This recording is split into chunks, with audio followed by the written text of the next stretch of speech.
आप देख रहे हैं जय भारत टीवी। ये असरकारी, असरकारी, स्वावलंबी, स्वाभिमानी मिशन है। हमारा चॉइस है, भिखारी बनेंगे या व्यापारी बनेंगे। अपन कोई क्रांति वांति नहीं ला रहे। क्रांति अगर आनी है तो अपने आप आएगी, क्रांति अगर रुकनी है तो अपने आप रुकेगी। अपन क्या कर सकते हैं? अपन कौन है भाई? हर आदमी जैसे एक असुरक्षा में जी रहा है, अविश्वास, विश्वास।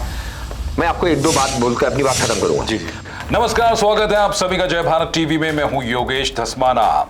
कहते हैं कि प्रशासनिक अधिकारियों के पास अपना अनुभव होता है और वो अनुभव किसी भी चीज को बदल सकता है।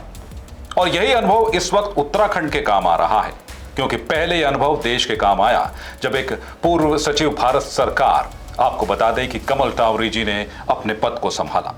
अब सेवानिवृत्त हो चुके हैं, लेकिन एक नए मिशन के साथ वो आगे बढ़ रहे हैं। क्या है वो मिशन, ये उनसे जानेंगे। साथ ही साथ बहुत सी चीजें जानेंगे जो वो उत्तराखंड के लिए करने जा रहे हैं। आइए स्वागत करेंगे अपने स्टूडियो पर कमल टावरी जी का। नमस्ते, नमस्ते, प्रणाम सबको। सर, सबसे पहला प्रश्न तो यही बनेगा कि इतना लंबा अनुभव आपको है प्रशासनिक सेवा का, और यही प्रशासनिक सेवा का अनुभव अब उत्तराखंड के लोगों को मिलने जा रहा है। कैसे अनुभव मिलेगा, और जिस तरीके से मुख्य बिंदु पर जिस तरीके से आप चोट करने वाले हैं, पलायन को लेकर आप काम कर रहे हैं, इसको लेकर क्या ब्लूप्रिंट आपने बनाया? सबसे पहले तो मैं आपका सबका बहुत आभारी हूं। दूसरा, निराशा के वातावरण में आशा की किरणें ढूंढना शुरू कीजिए। तीसरा, अपने आसपास में जो भी अपवाद मिले उसको जरूर पढ़िए कि ये अपवाद एक्सेप्शन क्यों है। जब सारा ही गड़बड़ है भ्रष्टाचार में, इसमें उसमें, तो अच्छाई ढूंढना शुरू कीजिए। अब जहां तक रह गया अपना मिशन, ये अपना मिशन नहीं है। अपना मिशन तो है आनंद का। अपन स्वार्थी है और अपना स्वार्थ, परार्थ, परमार्थ और सर्वार्थ चल रहा है, मगर स्वार्थ है। और हम सबको बोलते हैं कि जो भी करो उसमें स्वार्थ रखो, स्वार्थ के बगैर कुछ नहीं है। तो लेकिन स्वार्थ को समझो, क्योंकि स्वार्थ के साथ परार्थ, परमार्थ, सर्वार्थ भी जुड़ा हुआ है।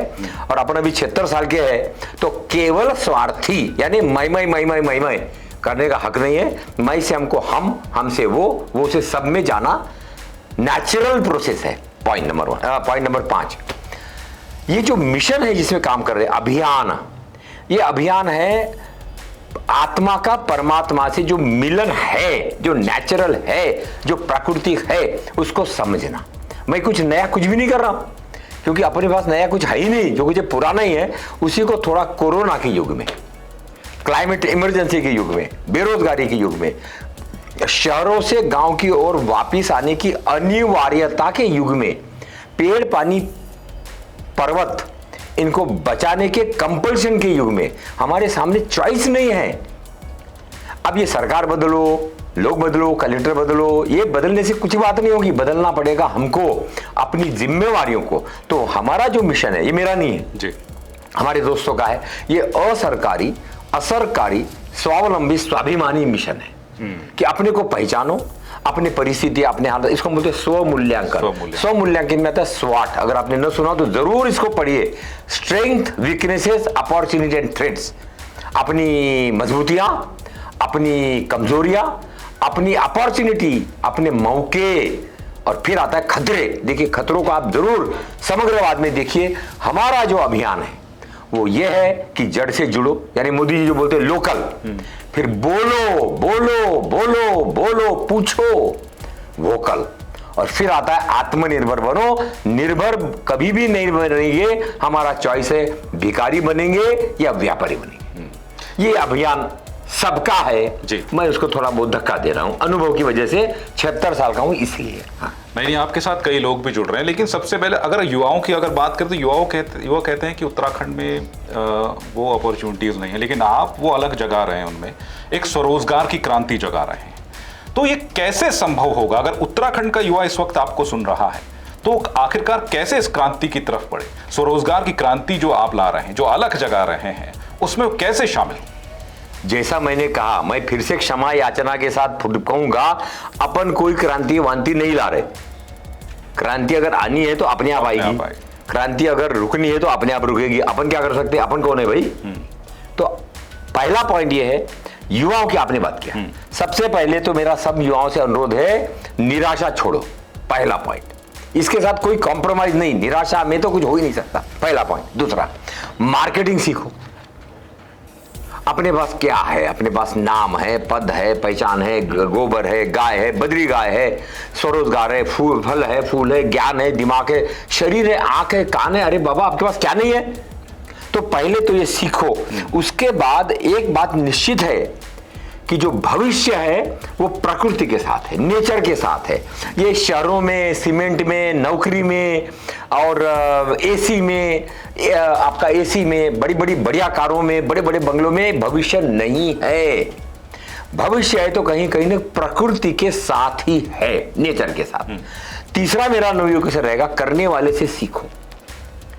रात में ज्यादा लेटना, सवेरे जल्दी लेट उठना और ये फास्ट फूड वाला कल्चर, ये शाश्वत नहीं है, टिकाऊ नहीं है। हेल्थ का आप देख लो, 90 साल के, क्या 100 साल के मैं अभी बुजुर्गों से मिला हूं, आनंद आ गया मिलकर उनसे। आपके हरिद्वार में, ऋषिकेश में दादी को जरूर पूछो, नानी को पूछो, दादा से जरा चर्चा करो क्या हुआ। अगर ये दादा और पोती का मिलन हो, दादी और पोती का, नानी और पोती का, वो कंप्यूटर जानती है, मुझे बड़ी खुशी होती है। गांव गांव में कंप्यूटर आए हुए, बॉर्डर में हमारी एक बहन जी है, मुन्नी बाई, वो घास लाती है और कंप्यूटर से दिखाती है, घास लाई मैंने, देखो ये मेरी बद्री गाय है। क्या बैटरी चार्ज होती है उसको देखकर।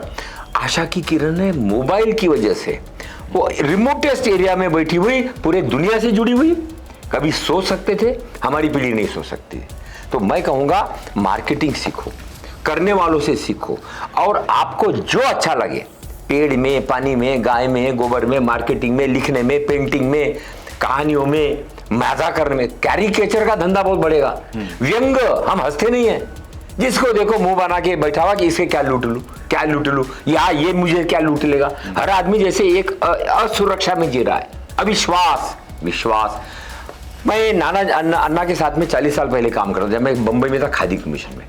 चर्चा हुई, अन्ना को भी कईयों ने दगा दिया, और दगा देने के लिए मेरा सबसे अनुरोध है, कृपा करके जागो, किसी का भी विश्वास मत करो, खुद का भी मत करो, परीक्षण करो कि भैया तू जो बोल रहा है, गुरु को गप मार रहा है, ये कलर्ड है या इसमें कोई दम है। लिखो, डायरी में लिखो, परीक्षण करो, सच क्या है, झूठ क्या है, सच क्या है, झूठ क्या है। और अगर कहीं फंसते हो तो दूसरे को दोष मत दो, दोष आपका है। आपने क्यों नहीं टटोला, आपने क्यों नहीं राय ली, आपने क्यों नहीं अपना एग्जामिन किया, fault is yours, don't blame anybody. तो मैं तो अनुरोध करूंगा युवाओं से, एक तो नौकरी का भूत छोड़ दो, बड़ा कष्ट आने वाले समय में नौकरी वालों को देखना नींद नहीं आएगी। ये आप जो पढ़ते हैं ना, करोड़ रुपया कमाया, 20 करोड़ कमाया, ये आनंद नहीं देने वाला है। अगर आनंद की तलाश है तो अपने को प्रकृति से जुड़ना पड़ेगा। देशी गाय जिसका नाम है हमारे उत्तराखंड की बद्री गाय, और अन्ना के साथ जो हमने चर्चा की कि अन्ना क्या अच्छे लोग हैं, मैं आपको एक दो बात बोलकर अपनी बात खत्म करूंगा। पहला पॉइंट ये, अगर आप किसी भी गांव में जाते हैं तो लोगों से पूछिए, आम लोगों से, कि भाई ये थानेदार कैसा है, पटवारी कैसा है, लेखपाल कैसा है, प्रधान जी कैसा है। 2-4 लोग झूठ बोलेंगे, 2-4 लोग सच बोलेंगे, मगर 80% आपको फैक्ट मिल जाएगा। आपको याद होगा कौन बनेगा करोड़पति चलता था, उसमें जो अपने वो हीरो थे ना, क्या नाम था लंबा उनका, अमिताभ बच्चन जी। वो पहले पूछते थे कि भाई आप बताओ, अब आपको मालूम नहीं तो आप क्या बोलते थे, फिर बोलेगा अच्छा अब आप दोस्त को फोन करो, आप फोन मिलाते हो दोस्त को, दोस्त बोलते यार मुझे भी मालूम नहीं, मतलब ऐसा ग्रुप को पूछते। 90% मैंने ऑब्जर्व किया कि ग्रुप सही उत्तर देता था। इसका मतलब हुआ अगर ये लोगों की भागीदारी बढ़े, जनता को विश्वास में ले, पारदर्शिता रखे और चमचों से बचे, तो आपको सही जवाब मिलेगा। हमको लोगों से जुड़ना पड़ेगा। इसलिए मैं सबसे अनुरोध करूंगा युवाओं से कि आप अपने गांव में, अपने समाज में, अपने जाति में अपवादी ढूंढो और चर्चा का स्तर बढ़ाओ। ये निगेटिव, ये गड़बड़, वो गड़बड़, वो, अरे बाबा वो तो जो है सबको मालूम है, अब ये बताओ क्या नहीं मालूम। तो आप अपवादियों को लाओ आगे, जिन्होंने कर दिया, और उसमें ऐसे लोगों से सीखो जिन्होंने बगैर ग्रांट रिबेट सब्सिडी के काम कर दिया। हमारी जो बहुत सी कमियां हैं देश की, प्रशासन की, उसमें एक बहुत बड़ी कमी है ग्रांट रिबेट सब्सिडी। हर एक को भिखारी भिखारी भिखारी बना दिया। तो क्या हम भिखारी के बजाय व्यापारी बन सकते, कम मार्जिन होगा। तो मेरा पॉइंट ये है, कंप्यूटर के युग में अब ये जो पीढ़ी है हमारी, जिसको हम युवा बोलते हैं, अच्छा बाय द वे अपन भी युवा में ही है, आप ठीक बोला था, लेकिन फिर भी मुझे लगता है आपकी पीढ़ी के सामने बहुत बड़ी चुनौतियां है, रोजगार की भी, भ्रष्टाचार की भी, पॉलिटिक्स की भी, झूठ इसकी भी। एस्पिरेशन ऊंची है, फुलफिलमेंट में खाई है। तो ये जो gap between aspirations and fulfilment हो रहा है ना, वो हार्ट अटैक कर रहा है। तो नेचर के साथ जुड़ो, छोटे से शुरू करो, करने वाले सीखो, मगर अपने पसंद का जो हो उसमें शुरू करो, पढ़ो, जिन्होंने किया उनसे सीखो, और टाटा बिरला अंबानी बनने के चक्कर में मत पड़ो। वो एक और पागलपन है भूत, क्योंकि वो बोल दिया बड़ा सोचो बड़ा सोचो। अरे भाईजान, बड़ा तो सोचो, लेकिन इतना भी बड़ा मत सोचो कि आपका ऊपर ही मुंडी रह जाए। जरा नीचे भी देखो, ऊपर भी देखो। मैं तो बहुत आशावादी हूं कि जो लोग शहरों से गांव की तरफ आए, जैसे आप भी नोएडा से छोड़ के आई, तो क्यों नहीं यहाँ पर परिवर्तन की गति मिलेगी, मगर क्लैरिटी चाहिए। नहीं तो कंफ्यूजन में ये टाटा बिरला अंबानी वाला मॉडल, शहर वाला मॉडल, बम्बई वाला मॉडल, अमेरिका वाला मॉडल, अरे बाबा अपने को उत्तराखंड का मॉडल बनाना पड़ेगा, और वो भी जिले जिले का होगा, वैली वैली का होगा, मगर समृद्धि वाला होगा, भिखारी वाला नहीं, भिखारी वाला नहीं, गरीबी वाला नहीं। ये मेरी आशा ऐसी बढ़ गई कि अपने पास ऐसे हजारों मॉडल है जो हमने छापे हैं किताबों में। इसी उत्तराखंड में अपवादी मॉडल हम बोलते हैं। अगर आप कभी मौका दे, अच्छा मेरे 2 पॉइंट मैं और जोड़ दूं, आपकी इजाजत तो जोड़ दूं। को एक, संतों से समृद्धि अभियान शुरू कीजिए। तो इतने सारे अपने पास में हैं, क्या हम संतों को एक एक ब्लॉक पकड़वा सकते हैं? 95 ब्लॉक है अपने उत्तराखंड के।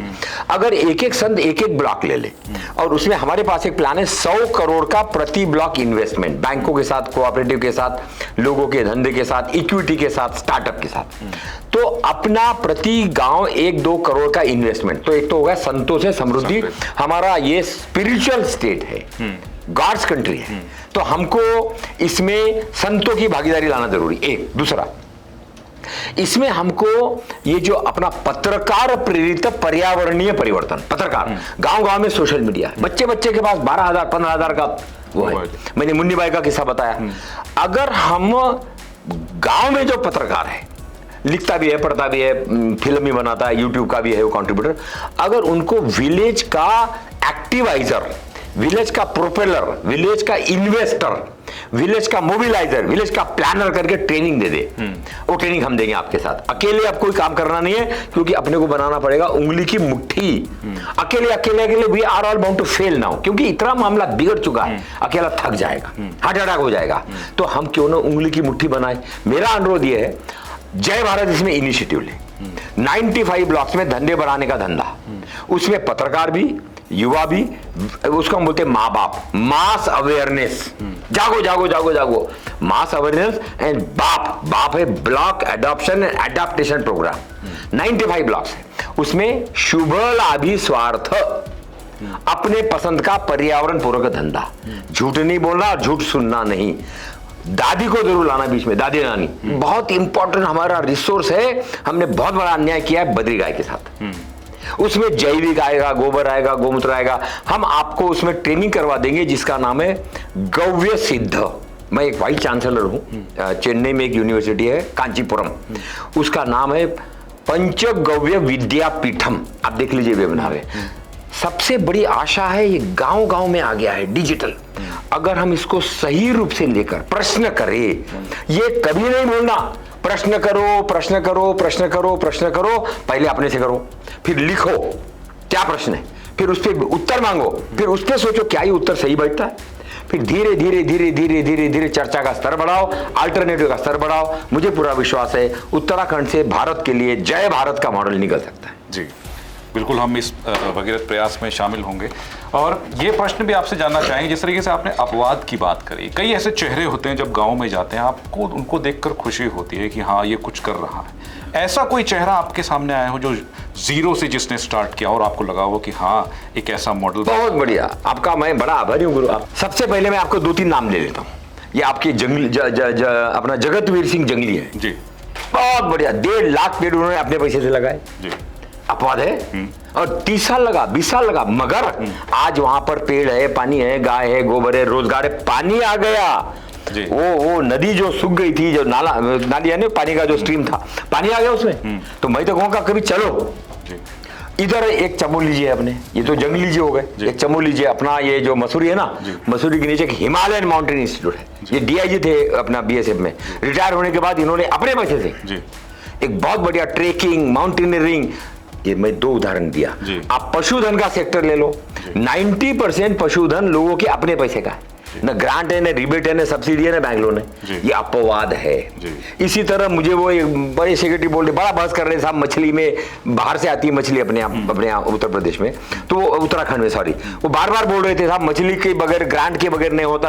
अरे मतलब ऐसा करो, तो उन्होंने रुद्रपुर में फोन करवाया मैंने, सरदार 5 सरदार ऐसे हैं जो मछली का धंधा कर रहे हैं, मैंने उगा रहे मछली और कोई ग्रांट रिबेट सब्सिडी नहीं। ये अपवाद हो गया। आप चमोली जाइए, चमोली के पास में बहुत बड़े 2 बड़े सेंटर है। आपका कोई चमोली में तो जरूर बोलो, उसको फिल्म बना के ला। एक तो वहां मछली का बहुत बड़ा केंद्र है, बेचारा 90% वो खाली पड़ा रहता है। ट्रेनिंग सेंटर सरकार के पैसे, यानी जनता का पैसा, अपना ही पैसा है वो। और उसी के बगल में एक जड़ी बूटी का ट्रेनिंग सेंटर है, उत्तराखंड सरकार का, खाली पड़ा। वो अंदर एसी कमरे में बैठे बैठे वो जड़ी बूटी उगाते रहते। क्यों नहीं लोकल प्रेशर बने वहां के स्कूल का, कॉलेज का, कि साहब जड़ी बूटी में धंधा है क्या, मछली में धंधा है क्या, क्या गांव में जड़ी बूटियों की अच्छी मांग है क्या उससे गाय का गोबर का, वो जो ना बद्री गाय का वाला गौमूत्र का हो सकता है क्या। जब तक हम प्रश्न नहीं करेंगे, लेकिन क्या हो रहा है, 2-2 लाख रुपया मास्टर जी को मिल रहा है, हेड मास्टर को मिल रहा है, यूनिवर्सिटी को मिल रहा है, सब अंदर एसी कमरे में बैठे बैठे उत्तराखंड की जय हो, भारत माता की जय हो। भैया इससे काम नहीं होगा, जड़ से जुड़ना पड़ेगा दादा, और वो जुड़वाना पड़ेगा। अगर वो नहीं जुड़ता है तो इसके लिए लॉबी बनानी पड़ेगी, लोगों को जागना पड़ेगा, युवाओं को पूछना पड़ेगा कि हमारा भविष्य किधर है भैया, जड़ से जुड़ो। आपका सवाल का जवाब मिला जी। तो ये मैं चाहता हूं हम लोग मिलकर काम करें जी। और हमारे पास में देश के भी है, विदेशी के भी है, ये है, लेकिन हम चाहते हैं कि ब्लॉक अडॉप्ट करो। और हमारा 95 ब्लॉक से बहुत ज्यादा नहीं है, उसमें से जो मंथन होकर निकलेगा वो होगा असली जय भारत का विश्व गुरु वाला मॉडल उत्तराखंड से निकल सकता है। मुझे पूरा विश्वास है, केवल रोडे थोड़े हटकाने हैं और नए लोगों को आगे लाना है, युवाओं को, और शुभ लाभ के साथ ना, ये दान नहीं और भिखारी नहीं। और ऐसे में मेरा ये व्यक्तिगत वो है, जब हम गांव में जाते हैं तो कई हमने युवा उद्यमी ऐसे देखे जिन्होंने कुछ साल तक अपना कार्य किया, उसके बाद उन्हें बंद करना पड़ा। वो कहते हैं कि हमारे लिए मार्केट मौजूद नहीं, ठीक बात, जंगली जानवरों की दिक्कत है, ठीक, पानी की दिक्कत है, और सबसे बड़ी चीज़ जो उन्होंने साफ कही कि हमें मार्केट नहीं मिल पाता है। हम जो उगाते हैं वो कई बार रोडों में फंस जाता है, उसके बाद हमें वो लाभ नहीं होता। उसके बाद हमें क्या करना पड़ता है, हमें पलायन ही करना पड़ता है, कहीं मुंबई जाना पड़ता है, कहीं दिल्ली जाना पड़ता है, कहीं देहरादून आना पड़ता है। और उसके बाद पलायन के बाद जो भूथा जो है गाँव पड़ जाते हैं, जिस तरीके से हमने कई बार ये कहानियाँ भी चलाई, अपनी स्टोरी भी चलाई है कि कई जो है गाँव के गाँव भूथा हो गए। तो ऐसे में आप मानते हैं कि बड़ी समस्या है युवाओं का? समस्याएं जब होगी तभी तो अपॉर्चुनिटी होगी ना जी। जितनी बड़ी चुनौती है, जितना बड़ा खतरा है, जितना बड़ा आपको रिस्क लेना पड़ेगा, उतना ही बड़ा अपॉर्चुनिटी है। आप मेरे से सहमत हैं? कोरोना में बहुत कुछ खराब हुआ, मुझे लगता है कि कोरोना ने हमको सिखाया कि जड़ से जुड़, प्रकृति से साथ चल, प्रकृति को खत्म नहीं करना है, प्रकृति के साथ जी, हमारा जीवन वो आधार है।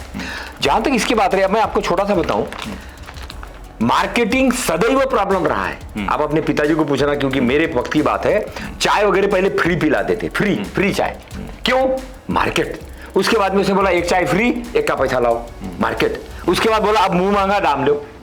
तो ये मार्केटिंग, इसीलिए हमने जो किताबों का नाम रखा है ना, इसकी शुरुआत ही हमने बहुत सोचा, ये जर्मन और मेरा दिमाग है, हमने मिलकर जो सोचा कि यार क्या करे, तो बोले मार्केटिंग पकड़ो।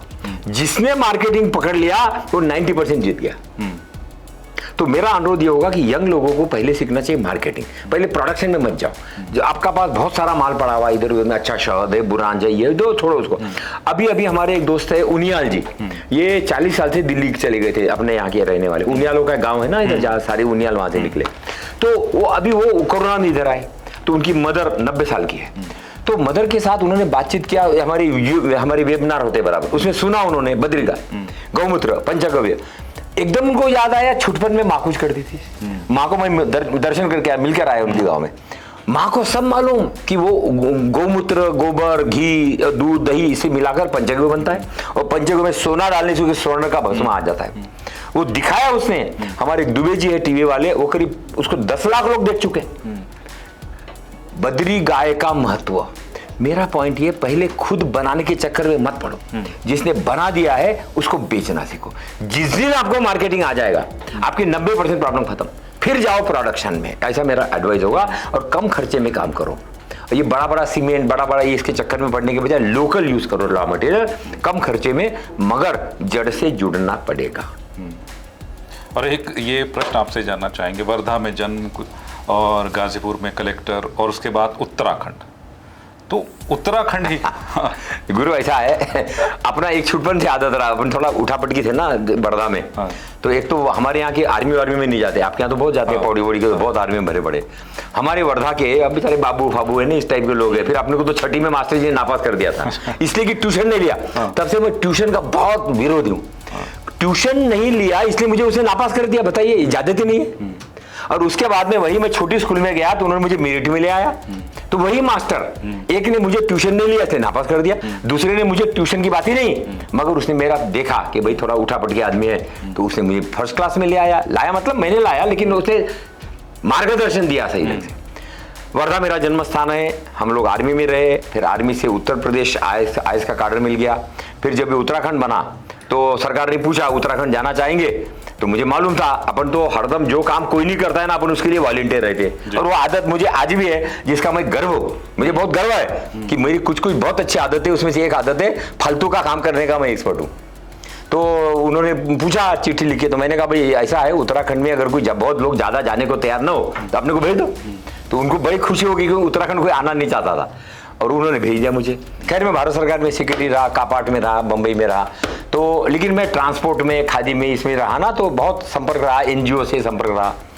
तो मेरा पॉइंट ये केवल था कि उत्तराखंड का लोग अपने को पहचाने, अपनी स्वाट विश्लेषण कराए, स्व मूल्यांकन अगर नहीं होता हो हमसे करवाइए, हम आपको सहयोग करेंगे कि स्व मूल्यांकन कैसा करना, अपनी क्षमता को कैसे पहचानना। लेकिन कृपा करके ये निराशा से छोड़िए, अपने को ग्लोबलाइजेशन के परिप्रेक्ष्य में डालिए, और जिन्होंने बगैर ग्रांट रिबेट सर्टिफिकेट दिया उनको आदर्श बनाइए।